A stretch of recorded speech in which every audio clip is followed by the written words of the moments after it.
김삭진 장관님 모시고 여러분들이 들어오시면서 받으셨던 교환요구 가지실 줄 알아요. 보니까 안락사라는 주제로 이 시간 이제 강의를 해 주시겠습니다. 우리 김석준 강사님 모시겠습니다.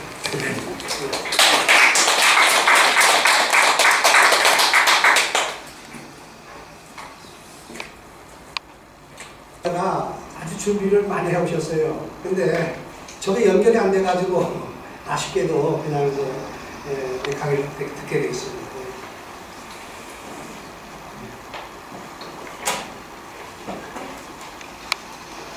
제 소리를 좀 해야죠.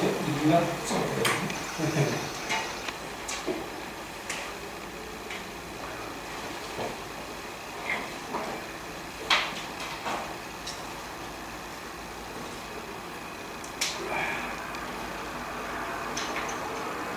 김석준이라는 사람입니다. 제가 여기에 한 5번 여기 참석했습니다. 그러다 보니까 이 원장님께서 발표를 해봐라. 그것도 계속 듣기만 하고 하는 것도 예의도 아니고 우리가 아니고 제 나름대로 요구되게 있습니다. 근데 요 두 개 다 준비했는데 그것이 연결이 잘 안 돼서 준비가 스스로 부족했다고 생각합니다. 그래서 그 중에서 내가 몇 가지 또 요약을 한 것이 있기 때문에 이 유인물을 참고해서 제가 말씀을 드리겠습니다. 너무 가까이인 것 같아서 제가 스님 얘기를 하나 하고 이제 지나가겠습니다. 제가 오늘 오다 보니까 감산서역까지 오는데 1시간 반 좀 걸립니다. 그 보니까 우리 친구가 이메일이 하나 왔어요. 그리고 또 우리 나이에 또 이메일 주고받는 친구가 있으니까 얼마나 좋습니다. 그러니까 가슴에 닿는 게 있어서 한번 읽어보겠습니다. 어느 산에 스님 한 분이 살아. 들리는 바로는 아직까지 한 명도 스님의 말을 막히게 한 사람이 없다고 한다. 어느 날 똑똑한 아이가 작은 새 한 마리를 쥐고 스님에게 가서 물었다. 이 새가 죽은 건가요? 아니면 살아있는 건가요? 스님이 살아있다고 하면은 목을 졸라서 죽여버리고 죽었다고 하면은 날려보내라고 이제 생각하고 애가 부른 겁니다. 그래서 스님이 웃으면서 말씀하셨다. 예. 그 새의 생사는 네 손에 달렸지. 내 입에 달린 것이 아니란다. 그건 네 손에 달렸지 스님 입에 달린 게 아니란다. 꼬마는 새를 날려보내며 말했다. 스님은 어떻게 이토록 지혜로우신가요? 어떻게 제가 죽일 수도 있고 날려보낼 수도 있는데 그런 말씀하셨나? 이렇게 물은 거지요. 그러자 스님이 대답했다. 예전에는 정말 멍청한 아이였단다, 내가.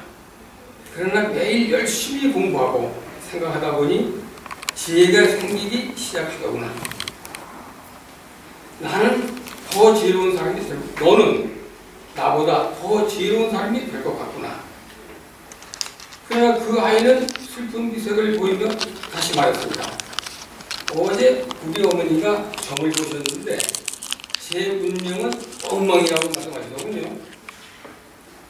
스님은 잠깐 동안 침묵하더니 아이의 손을 당겨 잡아 얘야, 네 손등을 좀 보여주렴.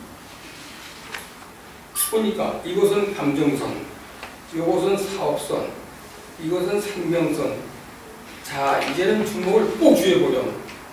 꼭 쥐니까 아이는 주먹을 꼭 쥐고 스님을 바라보니까 얘야, 네 감정선, 사업선, 운명선이 어디 있느냐? 바로 제 손 안에 있죠. 그렇지. 바로 내 운명은 내 손 안에 있는 것이지 다른 사람의 입에 달린 것이 아니란다. 다른 사람으로 인하여 내 운명을 포기하지 말거라. 포기하지 말거라. 포기하지 말거라. 지혜의 글 중에 있는 얘기입니다.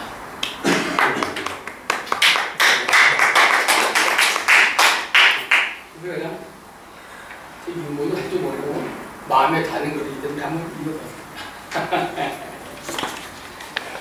제가 이번에 말씀드린 것은 안락사 문제. 참 얼마나 무거운 문제입니다. 그거하고 관련돼서 왜 연명의료가 사회적 이슈가 되었는가. 그래서 지난번에 이제 목사님 몇 분 여기 계시면은 하고 제가 국회에 그 세미나에 참석한 적이 있습니다. 제가 3월달인가요? 거기에서도 이제 이 문제를 갖고 얘기하는 거예요. 거기에서도 옛날에는 안락사라고 했지만은 이것이 법률적인 용어지만 또 철학적인 용어고 종교적인 용어지만은 지금은 이 말을 다르게 부릅니다. 또 존엄사라고 얘기하는 사람도 있고 소극적 안락사라고 얘기하는 사람도 있고. 그러나 이것은 소극적 안락사와 존엄사는 어떻게 틀리는가, 어떻게 다른가, 또 이런 제목을 또 논문 쓰는 사람도 있고 박사가 된 사람도 있습니다. 그런데 우리나라에서는 2009년 6월 23일 날 대법원 판결로서 소위 말해서 안락사를 인정하는 것처럼 안락사가 아닌 연명치료를 판사가 판단해서 대법원 판사가 이걸 결정했습니다. 그리고 얼마나 욕을 먹었습니까? 얼마나 우리를 혼란을 가져왔습니다. 왜 판사가 인생 문제에 개입을 하느냐? 판사가 판결만 하지 않고 안락사, 즉 할머니가 차고 있는 그 산소 호흡기를 뛰어라고 이제 판단을 하는 바람에 할머니가 생각할 거는 거 아닙니까? 이거하고 관련돼서 우리나라에 즉 5천년 동안 내려오던 어떤 죽음에 대한 삶과 죽음에 대한 전통적인 윤리가 하루아침에 무너졌다고 얘기하는 사람도 있습니다. 그런데 이전에 피터라는 사람, 이 책을 쓴 피터라는 사람, 이 사람은 하버드 대학에서 교수도 하고 세계적으로 유명한 학자인데 이 사람은 뭐라고 얘기했느냐. 1993년 2월 4일 날 영국 최고법원에서는 합법적으로 안락사를 인정한 적이 있습니다. 마치 우리 대법원에서 판정하는 식으로. 그랬을 때 이 피터 박사는 2000년 동안 삶과 죽음에 대한 전통적인 서구 윤리가 몰락했다. 이렇게 얘기했는데 그 1993년 12월 30일에는 네덜란드 의회에서는 합법적으로 법을 통과시켰습니다. 그러니까 네덜란드에서는 안락사가 법으로 번영되어 있어요. 그러한 나라가 있는 것을 보고 피터 박사가 말하기를 2000년 동안 내려오던 이 서구 윤리가, 생명에 대한 윤리가 통째로 무너졌다. 이렇게 말을 했단 말입니다.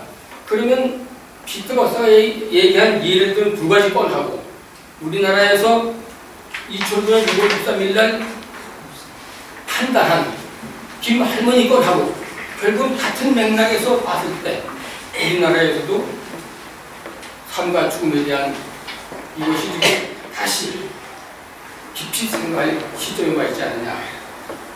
요새 보면은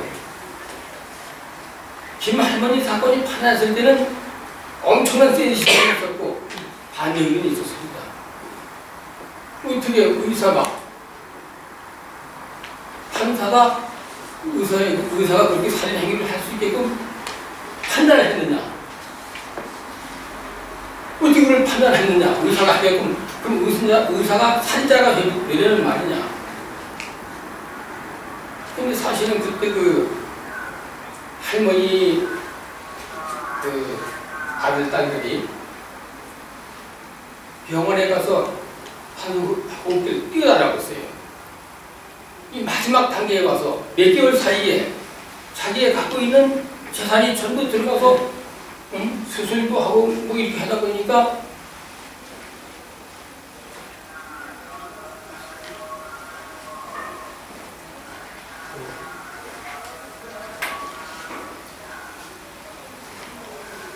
그러니까 사람이 죽을 때쯤 되면 몇 개월 사이에 그 일생 동안 많아왔던 그 재산이 다 날아간다는 얘기예요. 병원 그 치료비로. 그러니까 여기서 말씀드리는 왜 연령 의료가 사회적 이슈가 됐느냐. 그러니까 우리나라에서 두 가지 건이 있었습니다. 보람의 사건하고 김할머니 사건하고. 보람의 사건은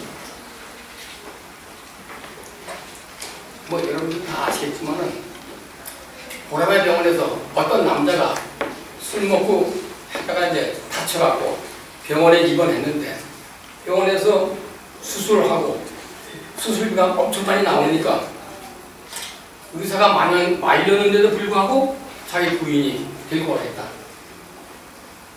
의사가 아닙니다. 데리고 가면은 이 사람은 죽습니다. 아 그런데 돈이 없어 내가 데리고 가야 되는데 왜 안 내주느냐. 그래서 그 각서 써라. 그래서 각서까지 쓰고 이제 자기 남편을 들고 왔는데 결론적으로 자기 집에 가서 나중에 세상을 떠났습니다. 그래서 이 보람의 병원 의사들이 전부 벌 받았어요. 사형수. 너는 의사를 환자를 치료하라고 의사가 됐지 환자를 죽이려고 한 거 아니지 않느냐. 그리고 그 사건 이후로는 이 병원에서 의사들이 퇴원을 잘 안 시켰습니다. 옛날에는 그것이 의료화 거의 상례화되다 시대에서 병원에 입원했다가 아프면은 모시고 가겠습니다. 아버지 모시고 가겠습니다. 하던 의사들이 그냥 확인서 하고 돌아서 다 내보냈어요.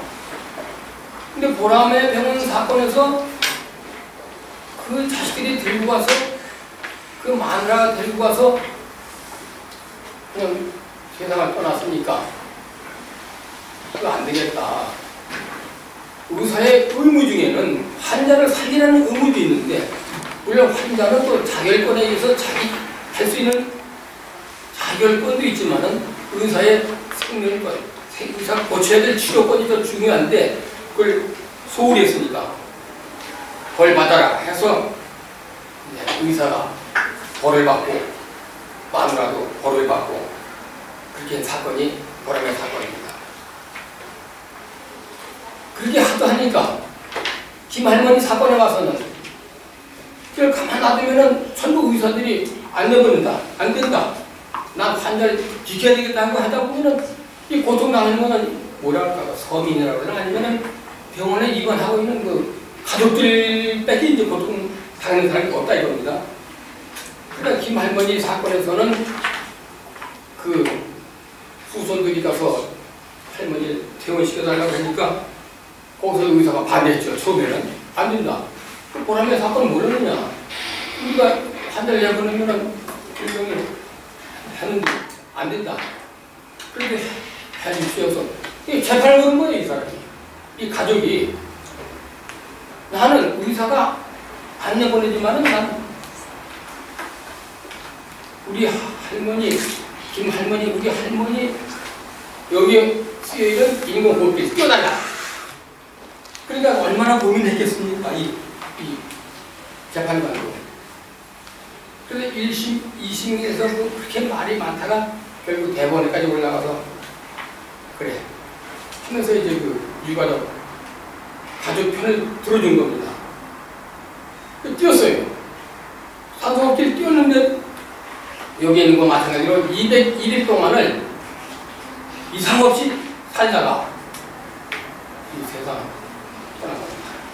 여기 보고 이제 그 방송도 나오는데 그래서 이 두 가지 건 보람의 건, 김할머니 건 이것이 하다 보니까 우리 대한민국에서는 한참 이게 이슈가 되어가고 정말로 의사가 그렇게 해야 되느냐 그렇게 말해야 되느냐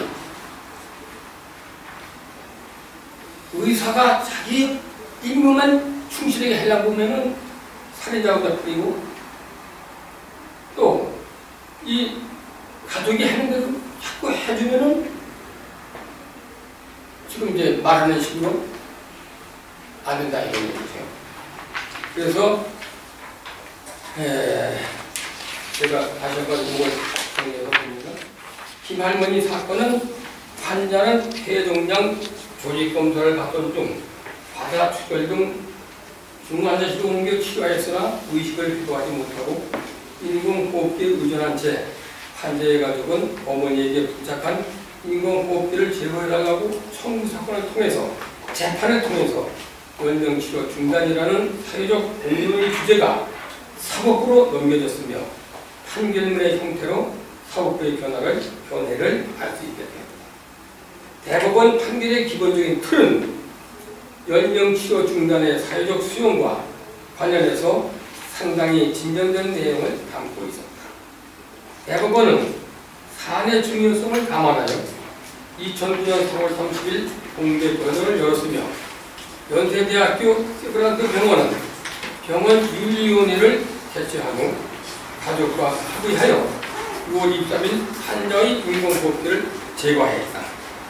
그러나 그 후 환자는 특별한 투약 없이 혈압, 체온, 맥박, 자발호흡을 유지하다가 2010년 1월 10일 인공호흡기를 뗀 뒤 201일 만에 가족이 지켜보는 가운데 별세하였다. 아직까지 우리나라는 법적으로 안락사 시행을 금지하고 있으나 안락사 금지가 오히려 인간의 존엄성과 자율성을 침해하고 있다는 반론이 제기되고 있다. 따라서 생물학적으로 살아있는 환자의 생명 연장 마지막으로 인간다운 존엄성을 지키고자 하는 환자의 권리를 주장하는 상황 속에서 결단을 내려야 할 필요성이 제기된다.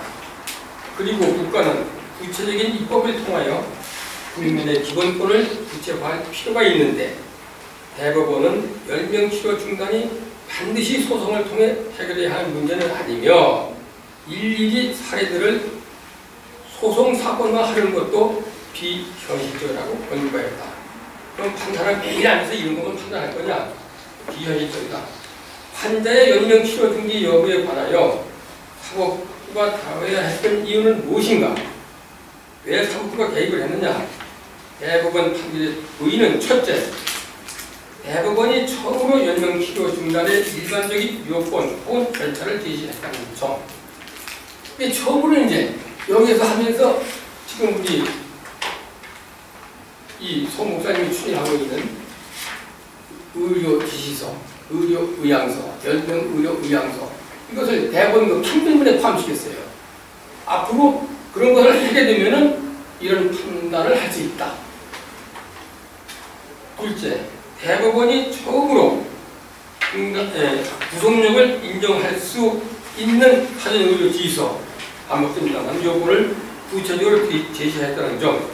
셋째, 대법원은 연명치료 중단이 반드시 소송을 통해 해결하여야 문제는 아니며 신중한 판단을 위한 절차적 방법으로서 병원윤리위원회를 제시했다는 점. 이 병원윤리위원회 이때서부터 이제 지금도 뭐 강남 성모병원이라든가 고대학병원 다 병원윤리위원회가 생겼습니다.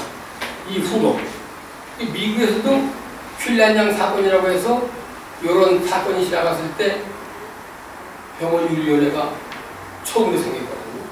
그러니까 우리나라는 그 뒤를 따라가는 겁니다. 그러니까 우리나라도 이 할머니 사건 이후로 병원윤리위원회를 만들고 그 다음에 또 사전의료지휘서 요것도 이제 포함시켰기 때문에 지금 여기서 이 사회운동하고 있는 이것이 바로 대법원 판결 이후에 사회적으로 이제 증폭센터가 해야 되나 하여튼 이게 여론화돼 갖고 사회운동으로도 추진하고 있는 겁니다. 그런데 고대 우리나라에서도 이제 과거에 보면은 고려장이라는 게 있습니다. 아마 여러분 들으셨을 거예요. 나도 어렸을 때 많이 들었습니다. 70살 옛날에 이상 되면은 식구를 하나 줄이기 위해서 그런다고 자기 할아버지, 아버지를 선수에다가 갖다 놓고 먹을 거 입을 거 얼마 갖다 놓고 이런 그런 고려장 제도가 있었습니다. 제도가 아니고 그런 이제 습관이 있었는데 한 번은 자기 아들을 들고 이제 갖다 놓고 이제 아버지를 거기다 타고 내려오려고 하니까 아들이 그 지게를 쥐고 온단 말이야. 야, 이거 그게 지게를 쥐고 하냐? 그러니까 아니, 아버지도 이 다음에 돌아가시면 내가 쥐고 해야 될 거 아닙니까? 그러니까 거기서 이제 이 사람이 크게 깨닫고, 아하, 안 되겠다. 그래서 다시 이제 자기 아버지를 모시고 와서 아주 효도를 잘 했다고 합니다. 근데 이것은 우리나라 이제 풍습이지만 옛날부터 이런 게 있었다는 거. 그러니까 안락사라는 그 어원을 따지고 봤을 때 또 이런 그 우리나라에서도 그런 게 있었다는 것이 이제 제가 말씀드리고 싶습니다. 제가 그래서 이게 어원을 찾아보니까 한국정신문화백과사전 2권에 이게 있더라고요. 이제 나는 보리장에 대해서 말만 들었는데 이걸 찾아보니까 그 1992년판 444페이지와 445페이지 보면은 보리장 설화라고 있는데 여기에 이제 이것이 자세히 나와 있더라고요. 늙은 아버지를 다시 집에 모셔가 잘 공양하였다. 그로부터 보리장이라는 학습은 없어졌다고 합니다.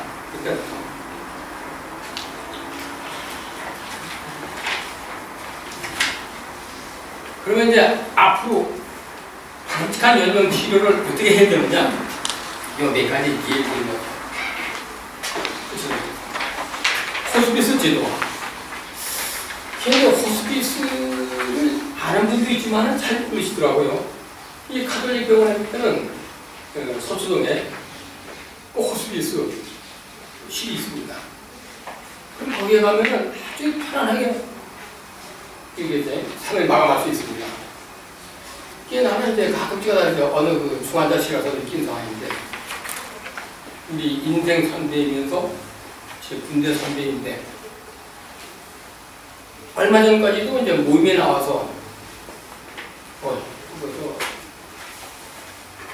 주사 맞았어. 그죠? 예방 주사 맞았어. 이러는 사람인데 그냥 들어가 보니까 산소 호흡기 입에다 딱 걸리고 아무 소리 못 하는 거예요. 그래서 저 아시겠습니까? 그거 손가락만 이렇게 하고 병원에 언제 들어오셨습니까? 5일 전에 들어왔다 하시고. 그래서 제가 그걸 보고 느낀 것이 왜 이런 그 호스피스 제도를 이용하지 않았는가. 이 호스피스 누구나 이용할 수 있는 겁니다. 그 말기 환자 자기 이렇게 죽을 때 이걸 마스크 쓸 때쯤 되면은 그거 안 하고 내가 호스피스 병동에 들어가겠다 하면은 온 가족이 모여 앉아서 옛날 얘기 해가면서 옛날에 친구들도 만나고 가족도 만나고 친척도 만나고 이렇게 하다가 마감할 수 있는 건데, 우리는 요새 되게 병원에 가지 않다 이겁니다. 아프면은 무조건 아버지한테 효도하려면은 병원에 모시고 가고, 큰 병원에 가면은 산소호흡기 갖다 대고, 또 입 딱 벌리고 뭐 소리 많이 한마디 못하게 하고.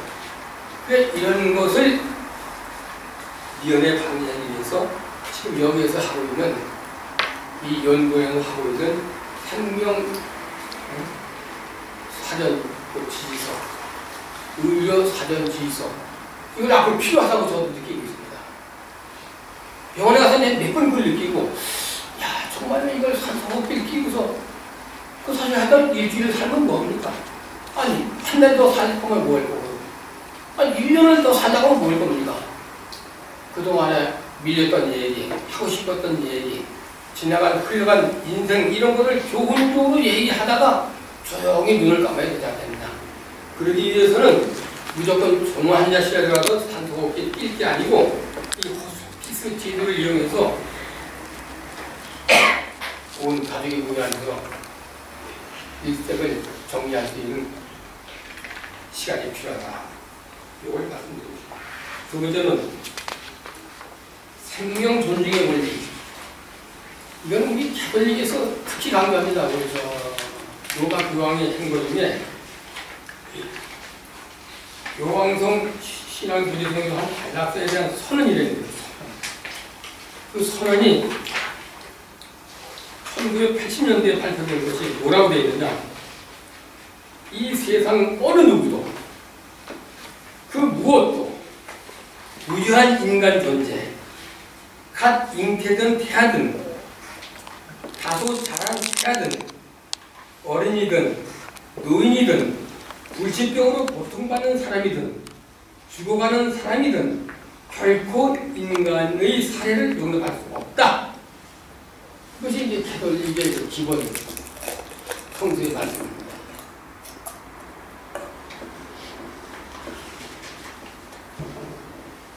그러니까 캐톨릭 대학교에 가면 지금 거기 생명대학원이라는 게 있습니다. 생명대학원. 거기에 대학원장을 이동희 신부님이 하시다가 지금 다른 신부님이 하고 계시는데 그 이동희 신부님이 이 국회에서 18대 국회에서도 이걸 만들라고 했었어요. 우리나라도 안약사법을. 근데 가서 우리 토론 과정에서 결사 받는 거예요. 그런데 일반 그 기독교 총연합회, 일반 교회에서는 캐톨릭보다 더 강렬하게 이걸 반대합니다. 어떻게 하나님이 주신 이 생명을 인간이 끊을 수 있는가.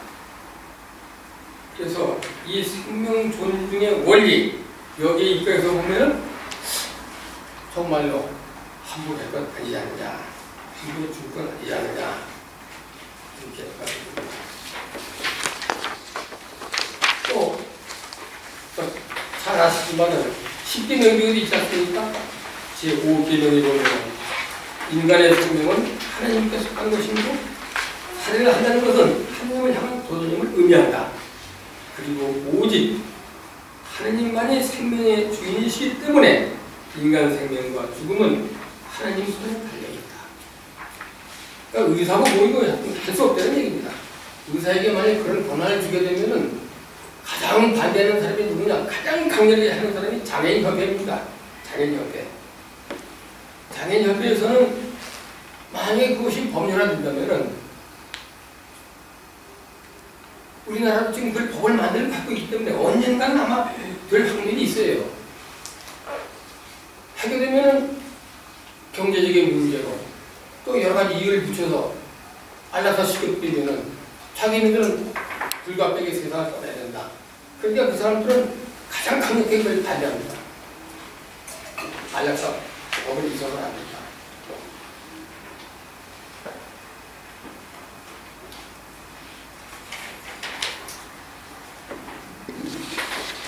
안락사는 해결하기 어려운 그런 사회적 문제입니다. 문제는 인간적 죽음이 무엇이냐 하는 문제입니다. 죽음이란 모든 인간에게 있어서 하나의 피할 수 없는 사건이다. 이러한 의미에서 인간적 품위를 지니고 죽는다는 것은 인간 존재에 있어서 아주 중요하다고 거절할 수 없는 요소이며 그런 의미에서 품위를 지닌 죽음이란 인간 생명 전체를 요약하는 것이고 평화로움과 용기를 가지고 죽음을 맞이하는 것이다. 안락사는 살 권리와 죽을 권리를 동시에 내포한다는 점에서 민감한 사회적 이슈가 할 수 있다. 정말 민감한 사회적 문제이죠. 이거 100이면 100g 다 자기 의견이 있는 겁니다. 나는 어떤 이론들은 바닥에서 이걸 반대한다. 어떤 사람은 아니다. 그거 당해보지 않아서 그렇다.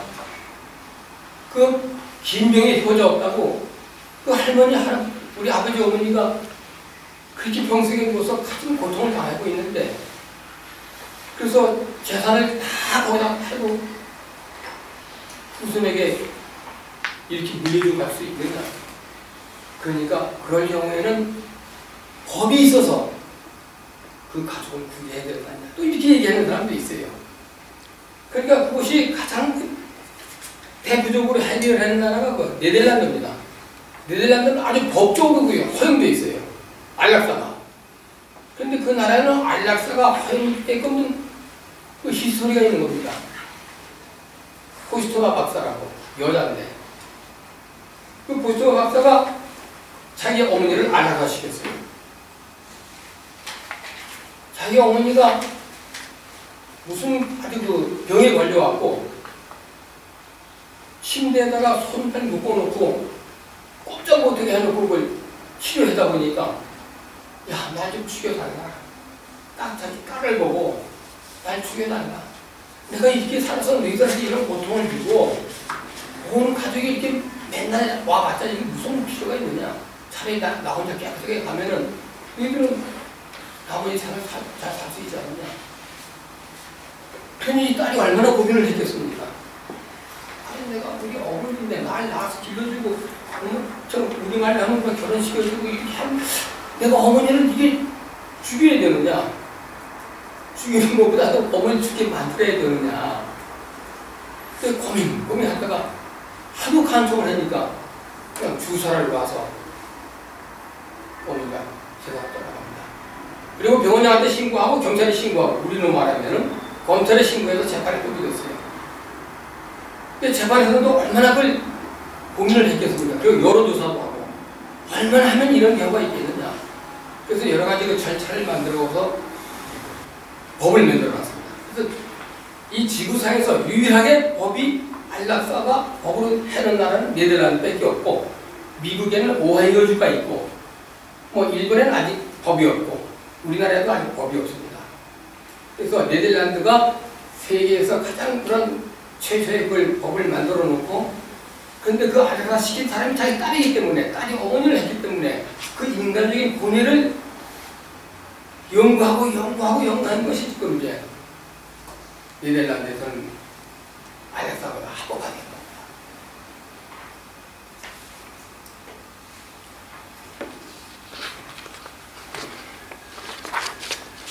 인간다운 삶이 현저히 낮은 채 생물학적인 생명만으로 연장신다면 무의미한 치료가 될 것이다. 생명의 존엄성이 이 논문의 중요한 사안인 것이다. 안락사에 찬성하는 것과 반대하는 것 중 어떠한 것이 사회적으로 더 도덕적이며 합리적인 일일까? 많은 사람들이 이것에 대해 논의하고 있지만 어떤 누구도 어느 것이 옳다고 분명히 말할 수 없다. 이미 대법원 판례로서 연명치료 중단이 반드시 소송을 통해 해결해야 할 문제는 아니며 신중한 판단을 위한 절차적 방법으로서 병원 윤리위원회를 제시했다는 겁니다. 우리 그 대본에도 판단하면서 윤리위원회를 만들어라 그래서 아마 큰 병원에 다 있습니다. 윤리위원회가. 물론 대법원이 회복 불가능한 사망 단계이지 여부에 관하여 위원회의 판단을 거쳐야 한다고 판시하지 않고 바람직하다고 판시하는 것은 입법부가 아닌 사법부로서의 내재적 한계 때문입니다. 그러나 캐런 퀼란 판결에서 병원윤리위원회의 중요성이 언급된 뒤 미국에서 병원윤리위원회가 활성화된 것처럼 우리나라에서도 대법원의 판시는 병원윤리위원회의 활성화 계기가 될 것이다. 그래서 이제 우리나라에는 이제 웬만한 병원에는 병원윤리위원회가 있고 사전의료의향서라고 하고 지시서라고도 하고 이 용어도 아주 다양합니다. 학자마다 제목대로 했기 때문에 그래서 이것도 이제 그 대법원 판례에다가 언급을 했기 때문에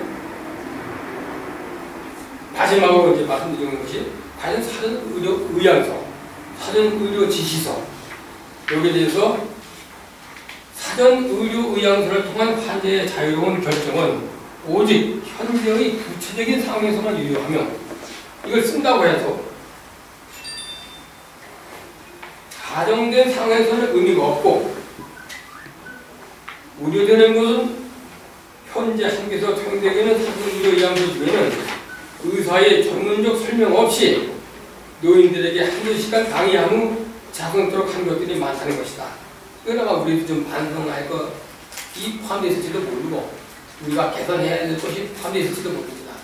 그냥 노인들 많고 한 2시간 동안 우리가 죽을 때 빨리 죽어야지 그러면 자수를 고생합니다. 자, 쓰십시오. 도장 찍고 아프면 이거 하고 할게요. 근데 이렇게 하는 것이 과연 바람직한 거냐? 여기에는 이제 많은 연구와 논의와 토론이 필요하다.